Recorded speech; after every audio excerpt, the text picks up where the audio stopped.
In a 12 Investigates now, some people in Winston-Salem have been dealing with a lack of heat in their homes as these temperatures just continue to drop. And this is happening at a housing complex here in Winston-Salem.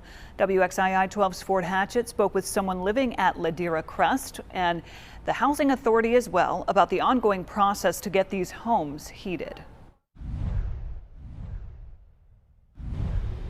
The Housing Authority of Winston-Salem says between annual inspections and follow-up visits, their inspectors have been on site here at Ladera Crest almost 200 times in the last calendar year.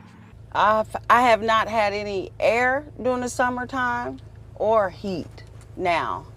One resident of Ladera Crest who didn't want to show their face on camera says they've lived here since February.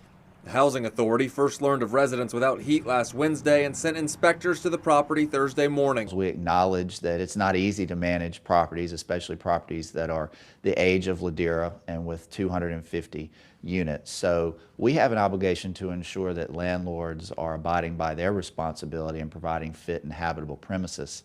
The resident told us they've been heating their apartment with their oven despite knowing the dangers. I don't have a choice. I do not have a choice. I have an 11-year-old in there and a 4-year-old. So that is not right. That's not right. The Housing Authority says their inspections have revealed this is not a case of management acting maliciously. I think almost always it's the case that the landlord's trying to address the issue and wants to do the right thing. And I think that's the situation with Ladera. The management company's been very communicative. They've been really good to work with. And it's a supply and demand issue. And on top of the lack of heat, the resident we spoke with is approaching the Christmas holiday dealing with a sick child at home. Right. I'm buying medicine. Instead of presents. Instead of presents. Cheshire says anyone in a housing complex overseen by the Housing Authority should be proactive in reporting potential problems. That way the specialists have enough time to resolve those problems before they become too big of an issue. In Winston-Salem, Ford Hatchett, WXII 12 News.